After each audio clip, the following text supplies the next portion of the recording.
हा, बघा एकदा स्क्रीन दिसते ना? हो. हो. ठीक आहे. आता आपण बघत होतो मागच्या वेळेला गीट. तर तेवढं आपलं बघून झालं होतं की गेट मध्ये गीट आणि गिटहब तर दोन प्रकारच्या हे असतात. गीट म्हणजे लोकल साठी आणि गिटहब म्हणजे रिमोट साठी. ठीक आहे. तर आपलं काम एवढंच असतं की लोकल टू रिमोट आपण जे काम केलंय सगळं काम ट्रान्सफर व्यवस्थित करणं आणि असं ट्रान्सफर करणं की तिकडे रिमोट मध्ये जे ठेवलेलं असते ते शेकडो लोकांची मेहनत असते. त्याच्यावर बऱ्याच लोकांनी काम करून एक चांगला असा कोड, खूप मोठा कोड तिथे रिपोर्टवर असतो.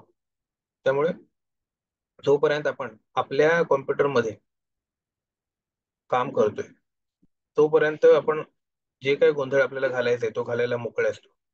कारण त्याचा इम्पॅक्ट फक्त आपल्या कोडवर होणार असतो. ठीक आहे. त्याने बाकीचे कोण अफेक्टेड होणार नसतात. पण ज्या मुमेंटला आपण गिट हब सोबत कनेक्ट होऊन आपण सेंट्रलाइज कोड सोबत कम्युनिकेशन करणार असतो, छेडछाड करणार असतो, त्यावेळेला आपल्याला खूप केअरफुल राहावं लागतं. कारण आपला एक छोटीशी चूक अख्ख्या कोडला डिस्ट्रॉय करू शकते. ठीक आहे. त्याच्यामुळे आपण जर काही बदल पाठवतो तर त्या बदलामधून आधीचा जो कोड आहे, आपल्याकडे जो अख्खाच्या अख्खा कोड आलेला असतो आधीचा, आणि त्याच्यामध्ये आपण एखादी फाईल ऍड केली असते. पण ती एखादी फाईल ऍड केलेली पाठवताना आपण आधीच्या समजा 30 फाईल डिलीट करून पाठवल्या तर ते इम्पॅक्ट किती डेंजर पडेल बघा. म्हणजे पुढले त्या 30 फाईल आणि त्याच्यावर डिपेंडंट असलेले आणखीन शेकडो फाईल यानंतर वर्क नाही होणार. ठीक आहे. एखादी जरी फाईल चुकून आपण डिलीट केली तरी त्याचा इम्पॅक्ट असा पडेल की नंतर कोणाला कळणार नाही की काय झालं होतं. हे सगळं ट्रेस करता येतं, गिटची हिस्ट्री राहते. आणि याच्यामधून तुम्हाला पूर्ण त्या गिट मधून कोणी कधी कुठे केलंय, काय केलंय, याचा सगळं रेकॉर्ड नंतर तुमच्या लीड्सला वगैरे घेता येतो की कोणाची चुकी आहे. म्हणजे गिटचा फायदा असा आहे की कोणाची चुकी आहे, ब्लेम कोणाला करायचं हे कळतं लीडमुळे. कारण हे काम कोणी केलंय, म्हणजे कोणाच्या एंट्री मध्ये, ट्रान्झॅक्शन मध्ये हे डिलिशन घडले हे आपल्याला ट्रेस करता येतं. कोणाच्या म्हणजे कोणाच्या युजर लॉग इन थ्रू. ठीक आहे. तो पण एक ऍडव्हान्टेज आहे. पण जरी केलं मग तरी नंतर मग जाऊन त्या चेंजेस आपल्याला परत रिवर्ट करा, पहिले तर शोधा की कुठे प्रॉब्लेम झालाय. हे असं म्हणजे खूप प्रॉब्लेम्स होतात. त्यामुळे गिट आणि हे एका माणसाने केलं तर ठीक आहे. असे तर 15-20 माणसांनी एकत्र काहीतरी चुका केल्या मग प्रत्येकाच्या चुका मग त्यांच्यावर ओव्हरलाईट असं मागे मागे जा, म्हणजे त्यांना 2-3 दिवस घालवावे लागतील ते सगळं नीट करायला.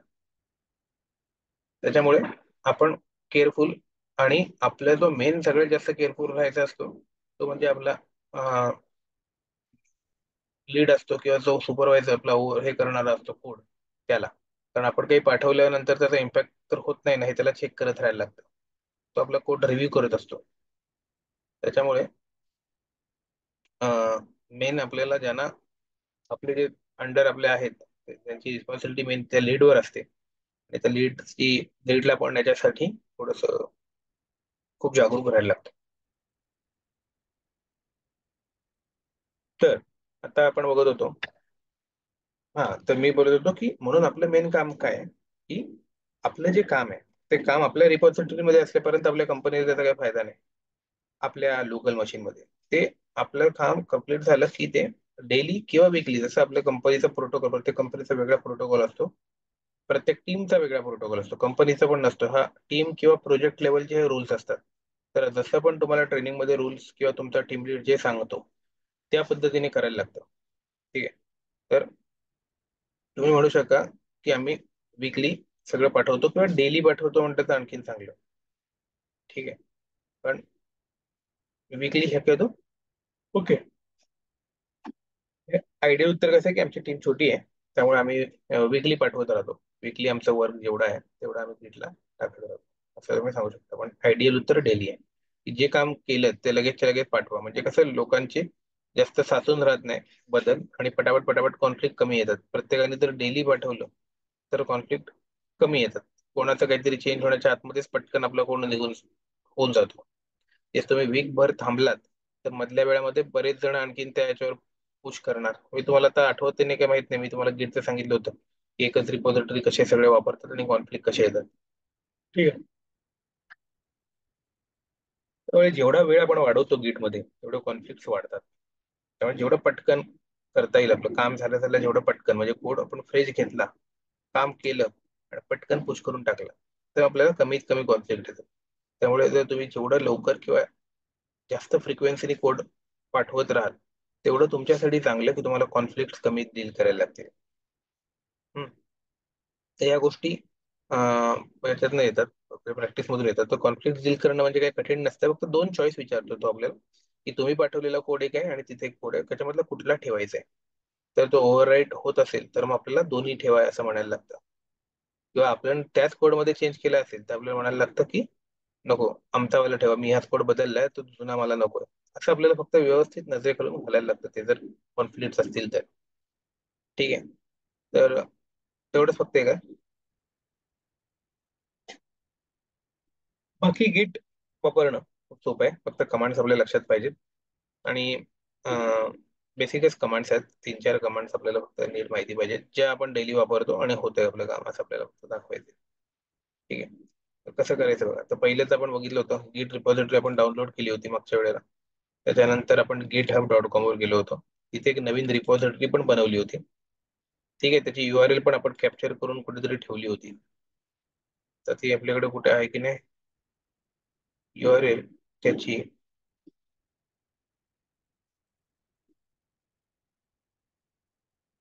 ठीक आहे, बघू ते आपण. मागच्या वेळी ती आपण कॅप्चर केली होती, तर ती कुठे आपण ठेवली त्याचं आठवत नाही. ठीक आहे, ते असेलच कुठेतरी आपल्याकडे. अं,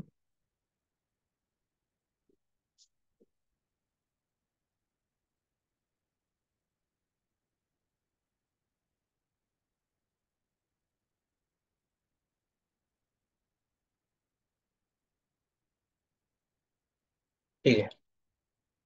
तर URL पर्यंत आपण गेलो होतो आणि त्याच्यानंतर आपण काय केलं होतं. हा, आपण आपली प्रोजेक्ट वर्कस्पेस आपल्याला आता क्रिएट करण्यासाठी आपण बघत होतो. आणि त्याच्यासाठी आपल्याला अं, त्याच्यानंतर आधी आपल्याला हे पाहिजे होतं,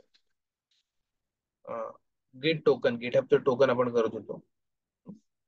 तर ते टोकन मला, ते टोकन आपण क्रिएट करताना आपल्याला इश्यू आला होता, पासवर्ड मागितला होता त्याने माझा, त्याच्यामुळे आपण तिथे थांबलो होतो. ठीक आहे. तर तो पासवर्ड मी सेट केला. तुम्ही रिसेट केला पासवर्ड. आणि परत एकदा आपण,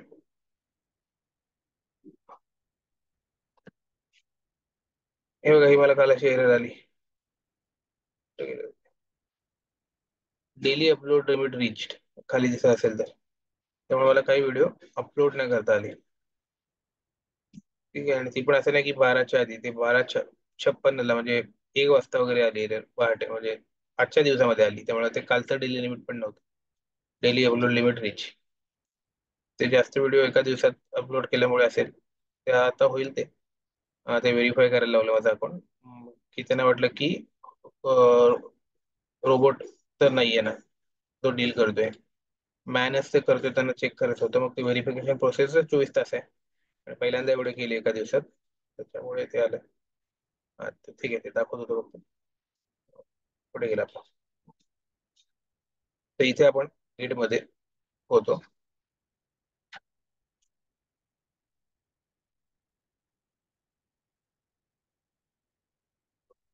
तर आपलं ते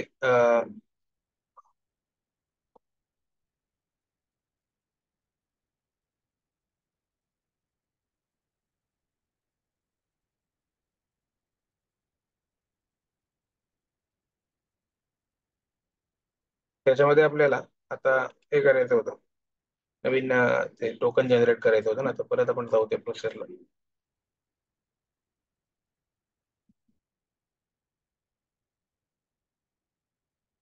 त्यासाठी आपल्याला गेलो होतो सेटिंग मधून, डेव्हलपर सेटिंग, त्यानंतर टोकन्स एक्सपायर झालेत मे 3 मे 2. जनरेट न्यू टोकन मध्ये जनरेट न्यू क्लासिक पासवर्ड विचारते, तर होपफुली मला कार्डचा चालावा.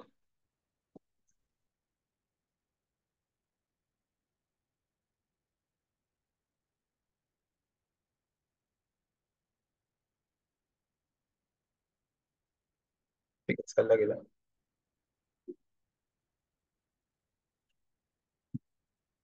तर इथे तो एक नोट मध्ये आपलं हे मागतोय की काहीतरी एक नाव द्यायला लागेल त्याला. त्याला काही पण आपण नाव देऊ शकतो.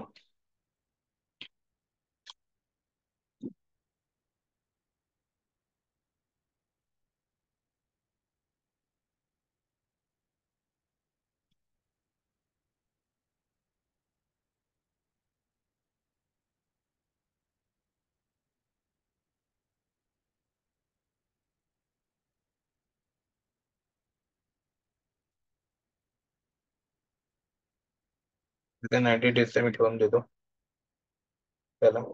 आणि हम्म, हे फक्त त्याचं नाव टाकले, काहीतरी एक नोट टाकली त्याला कशासाठी आहे की what is this token for. त्याला तुम्हाला एक्सप्रेशन काहीतरी टाकायचं, म्हणजे नंतर ते परत बदलता यावं तुम्हाला म्हणून. आणि याच्यामध्ये आपल्याला स्कोप सिलेक्ट करायचे की हे आपल्याला कशा कशासाठी पाहिजे. ठीक आहे, तर आपल्या रिपॉझिटरीसाठी, त्याच्यानंतर त्याला ऍडमिन साठी पण पाहिजे का, ऍडमिन थ्रू पण पाहिजे का, असे फक्त ते स्कोप पाहिजे की युजर लेवलला पाहिजे आपल्याला. असे स्कोप करायचे असतात. याच्यात काही नसतं. याच्यात एवढं लक्षात ठेवा की दोन गोष्टी फक्त कंपल्सरी असतात, ते म्हणजे आपली रिपॉझिटरी पाहिजेच आपल्याला, आणि वर्कफ्लो, ऍक्शन वर्कफ्लो लिंकचा पाहिजेच. या दोन गोष्टींना या सिलेक्ट करायचंच, जेणेकरून आपल्याला पुढे कुठले प्रॉब्लेम येत नाही. आणि याच्यानंतर पुढे आपल्याला जे काही पाहिजे असेल एक्स्ट्रा, ते आपण याच्यामध्ये घेऊ शकतो.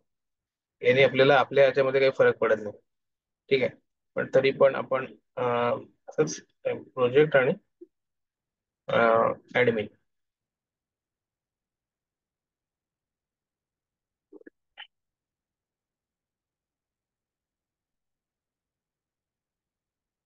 ऍडमिन आपण घेतलंय, आणि प्रोजेक्ट कुठे गेला,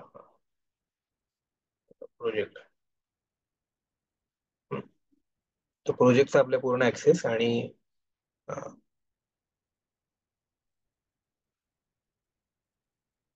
राईट, रीड आणि मॅनेज हे तिन्ही ऍक्सेस. ठीक आहे, तर हे आपण एकदाच घेऊन ठेवायचे, म्हणजे बाकी कुठल्या गोष्टी करायची गरज नाही लागत, वेगवेगळे छोटे ऍक्सेस आपल्याला घ्यायची गरज नाही लागत. ठीक आहे, तर हे घेऊन ठेवलेत, आपल्याला काही फरक नाही पडत एवढा नंतर.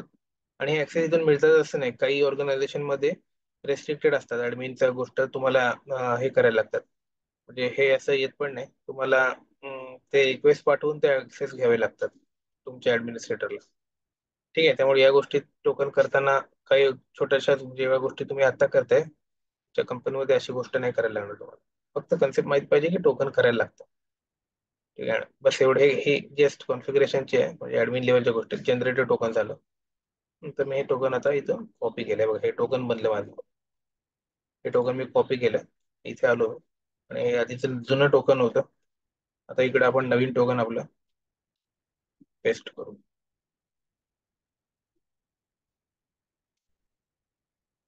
याचं टोकन चिलियन जास्त आहे की काय,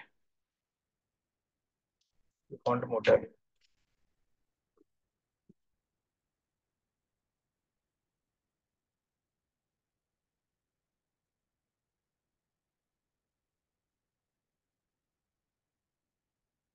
ठीक आहे, तर हे बनलं आपलं. आणि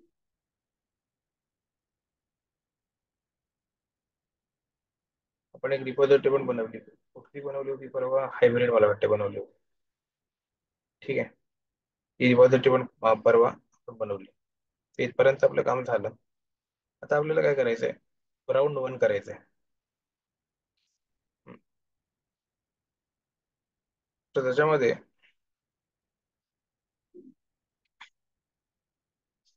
आपल्याला काय करायचंय, तर आपल्या मशीन मध्ये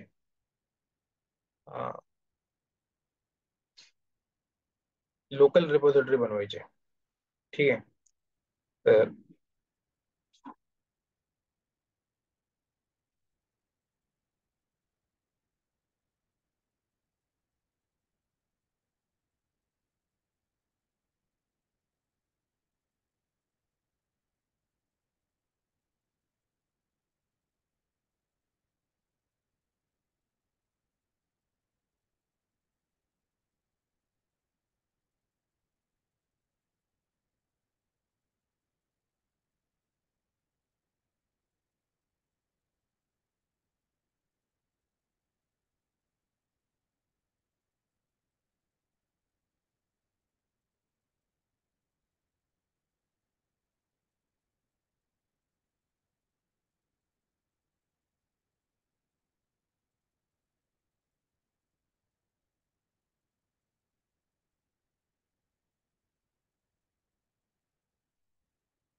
ठीक आहे. हा, तर आता एक बघू की आपण एक लोकल रिपॉझिटरी बनवायला बघू की आपला एक फोल्डर स्ट्रक्चर जे आहे ते आपण गेटमध्ये आपल्याला समजा पाठवायचं आहे. फॉर एक्झाम्पल बघू अशी ही. तर आपण पहिलं तर कसं करायचं असतं बघा. जिथे एका आपल्याला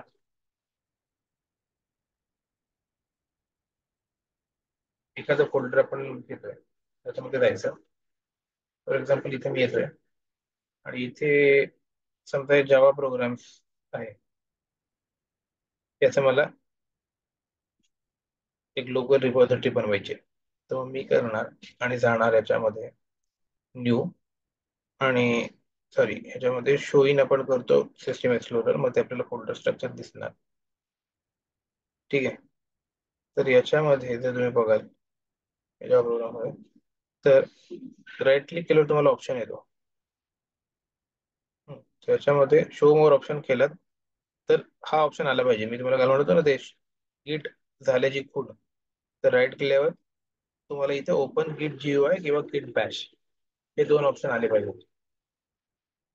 ठीक आहे. याचं ही कशाची खूण आहे की गिट तुमचं प्रॉपरली इन्स्टॉल झालंय व्यवस्थित.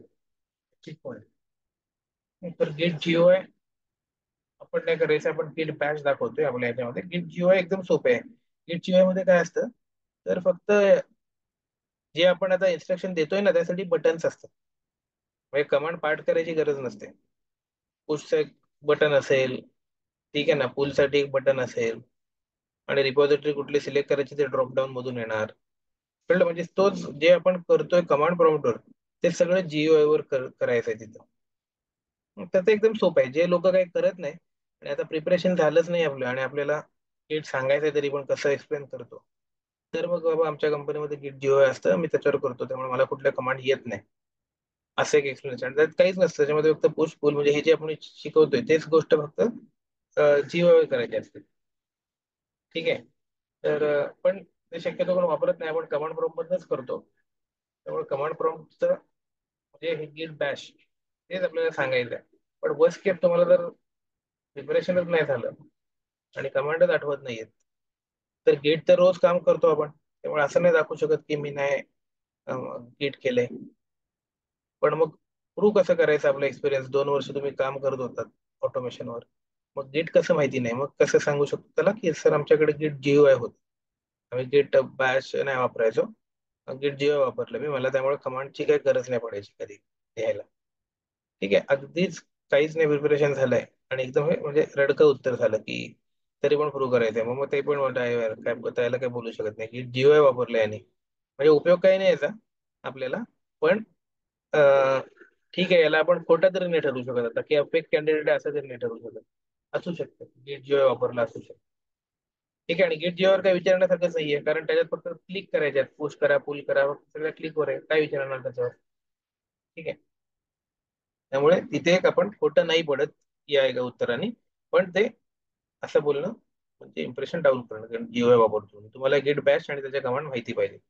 ठीक आहे. मग मी काय करतो बघा, ओपन गिट बॅश शेअर करतो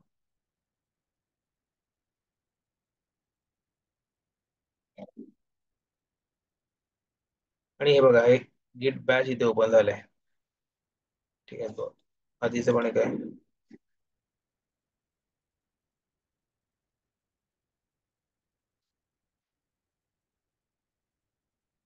हे हे बघा इथे हे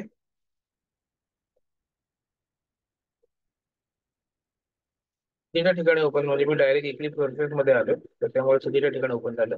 आपल्याला कुठे अख्खी वर्कस्पेस नकोय, आपल्याला फक्त जावा प्रोग्राम मध्ये करायचं. ठीक आहे, त्या जावा प्रोग्रामच्या आतमध्ये जा आणि इथे तुम्हाला आता करायचं की इथून करा तो जे जे फोल्डर तुम्हाला ज्याची तुम्हाला लोकल रिपॉझिटरी बनवायची आहे, त्या फोल्डरच्या आतमध्ये जाऊन तिथून मग राईट क्लिक करून करा. इथून मी करतो गिट बॅश हे. आता बघा हे जावा प्रोग्रामच्या इथे आलं आणि हे याला इथे मास्टर असं नाव दिलं, म्हणजे ही तुमची मास्टर ब्रांच झाली. ठीक आहे, हा जो पाथ आहे तो मास्टरचा हे झाला ब्रांच झाला. आणि आता कधी पण गिट जेव्हा सुरू कराल तेव्हा ठरलेली कमांड आहे ती म्हणजे गिट इनिट. ठीक आहे, एक गिट इनिट कमांड पहिली द्या. हं?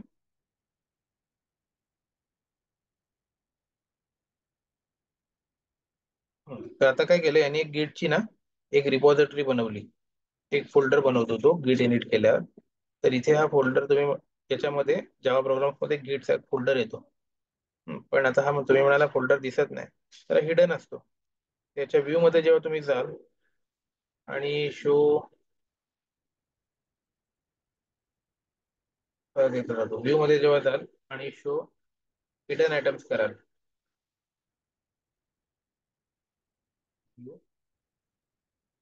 होते लोड होते. हा हे बघा दिसलं इथे गिटचा डॉट गिट नावाचा हिडन फोल्डर एक बनलाय. ठीक आहे, तर हा आता गिटवाल्यांनी म्हणजे या याच्यामध्ये कंट्रोल घेतला या फोल्डरमध्ये, त्याने एक त्यांचा हिडन फोल्डर बनवला. आता बाकीचं जे काही काम होईल ते ते बनवण्यासाठी, त्याचा रेकॉर्ड ठेवण्यासाठी त्यांनी त्यांचा एक फोल्डर बनवला, म्हणजे त्यांनी कंट्रोल घेतला आपल्या याचा.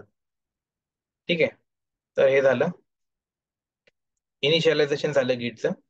परत इथे यायचं आणि आता आपल्या ज्या कमांड्स आहेत ते पण बघू कशा कशा द्यायच्यात त्या.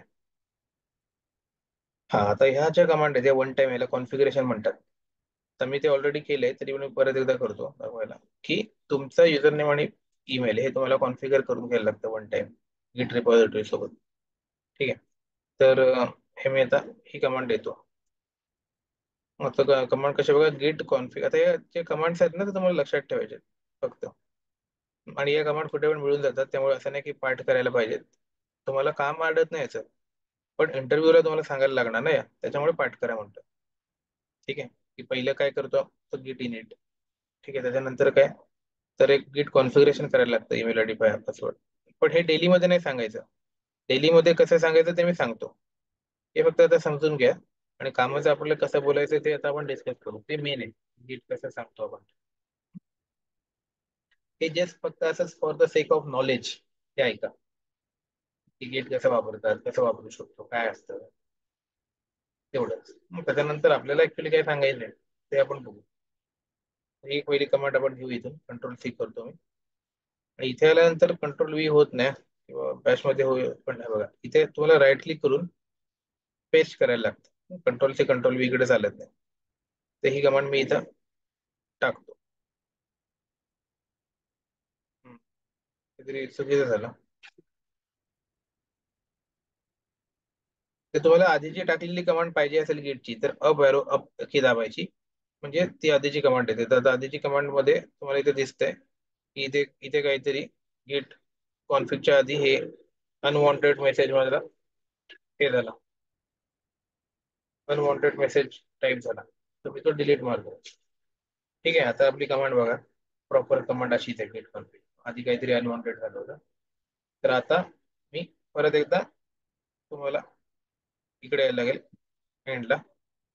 आणि आता मी एंटर करतो ही कमांड बघा, ही म्हणजे काय तर गेट स्पेस कॉन्फिगरेशन कॉन्फिग. काय करा तर युजर नेम माझं जे आहे ग्लोबल मी वापरणार ते सेट करा. ते काय आहे ते सांगा. ठीक आहे, तर मग इथे आपलं नाव टाकायचं असतं. तर माझं युजर नेम आता इथे याच्यामध्ये मी माझं नाव टाकतो याच्या आतमध्ये. ठीक आहे, तर मी येतो आणि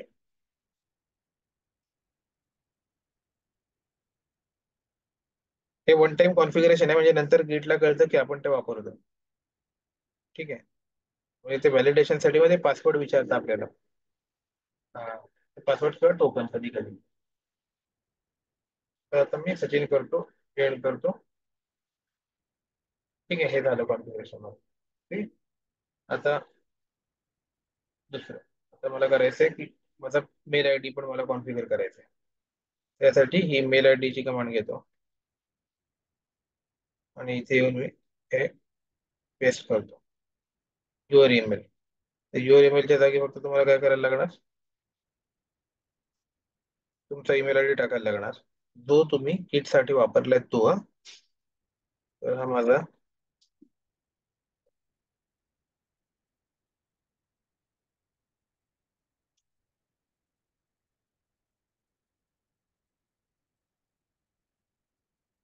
आपण एकदा चेक करतो की तोच आहे ना.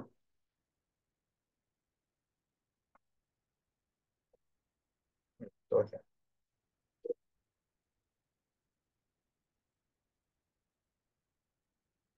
हे दुसरं कॉन्फिगरेशन झालं. हे झालं वन टाइम कॉन्फिगरेशन आपलं संपलं. ही स्टेप पण आपण फॉलो केली.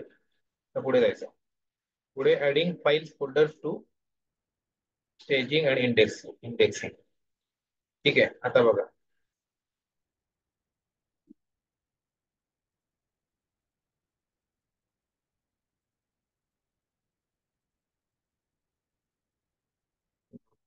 एकच मिनिट. परवा पीडीएफ आपण ओपन केलं होतं.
ते ओपन करतो. Get work flow. हा, हे बघा एकदा. आता आपण जे करतोय त्यासाठी आपल्याला हे थोडं डोक्यात नीट समजून घ्यावं लागेल.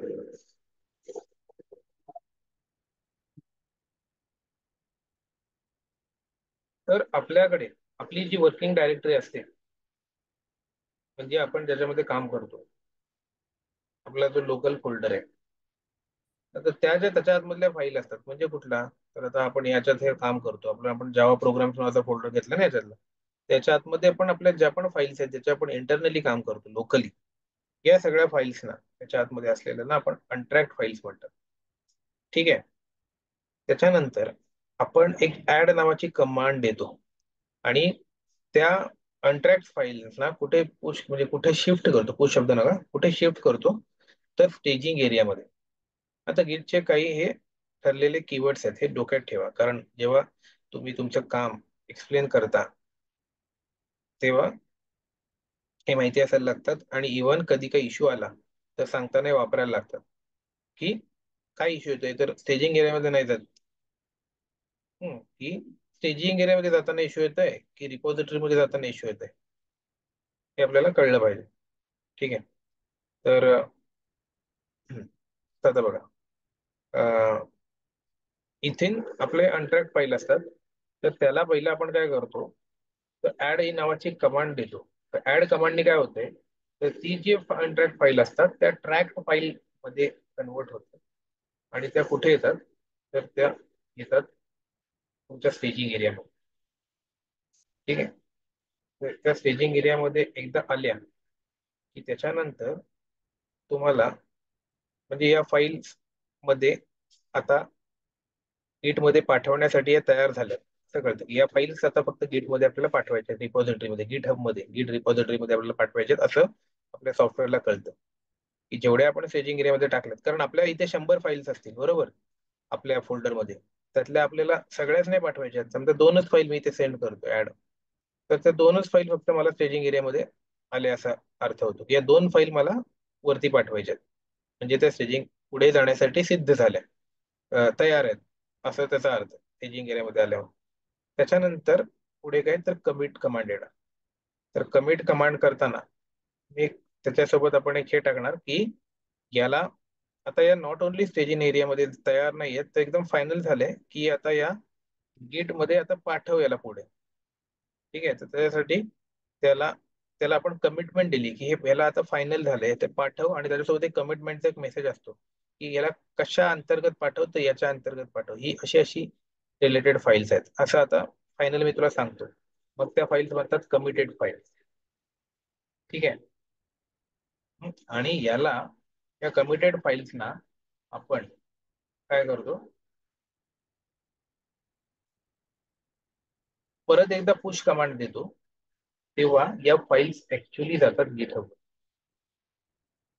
ठीक आहे, तर तेव्हा या फाईल्स गिटहबवर फायनली पोहोचतात. तर हे एवढं फक्त एक डोक्यात ठेवा की अनट्रॅक्ड फाईल्स, ट्रॅक्ड फाईल्स आणि कमिटेड फाईल्स. आणि जेव्हा आपण पोस्ट करतो तेव्हा त्या पोचतात रिमोट, तेव्हा ते म्हणतात रिमोट फाईल, म्हणजे या आपल्या गिट हबच्या गिट रिपॉझिटरीच्या आतमध्ये या फाईल जातात, जिथे आपण आपण त्यांना दिलंय तिकडे त्या फाईल्स जातात. ठीक आहे, त्यांना म्हणतात रिमोट फाईल्स. तर ही प्रोसेस कशी होते ते आता आपण बघू. हे आता थोडंसं नाही कळणार, पण आता जेव्हा आपण ऍड करू तेव्हा तुम्हाला ते समजेल. तर आता इथे या आणि आपली पुढली कमांड आपण बघू. ती कमांड आहे ती म्हणजे ऍड. तर जर तुम्ही गिट ऍड ए केलं, डॅश ए केलं, तर सगळ्याच्या सगळ्या फाईल्स आहेत ना त्या स्टेजिंग एरियामध्ये जातील. ठीक आहे. जर तुम्ही गिट ऍड आणि एक स्पेसिफिक फाईल नेम दिलं तर ती फक्तच फाईल जाईल. तुम्हाला एखाद्या कुठल्या तरी एक्सटेन्शनच्या फाईल फक्त पाठवायच्या असतील, म्हणजे फक्त जेवढ्या डॉट जावा एक्सटेन्शनच्या फाईल आहेत त्या सगळ्या फाईल फक्त त्याच्यातून चूज कर अख्ख्या आपल्या फोल्डर्स मधून सगळ्या, आणि पाठवा. असं पाठवायचं असेल तर इथे तुम्ही स्टार आणि ते एक्सटेन्शन देऊ शकता, किंवा एखाद्या नावाने सुरू होणारी फाईल पण देऊ शकता, पण त्याची कधी वेळ येत नाही आपल्याला. हम्म. तर शक्यतो आपण काय करतो, नाव देतो किंवा ऍड करतो, जेवढं काय असेल तेवढं पाठवून देतो. ठीक आहे. आणि फोल्डर नेमने पण पाठवू शकता तुम्ही, एखादं स्पेसिफिक फोल्डर नेम दिलं तर त्या फोल्डर मध्ये तुमच्यामध्ये जाणार. ठीक आहे. तर आता आपल्याला आपण नॉर्मल एक ही कमांड करून बघू, गिट ऍड हे सगळ्याच्या सगळ्या फाईल. पण एक सांगतो की असं असं पण करू शकतो. तर गिट ऍड करू आपण. गिट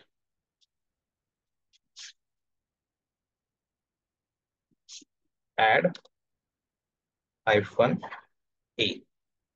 चला, कमांड मी करतोय, एंटर करतोय.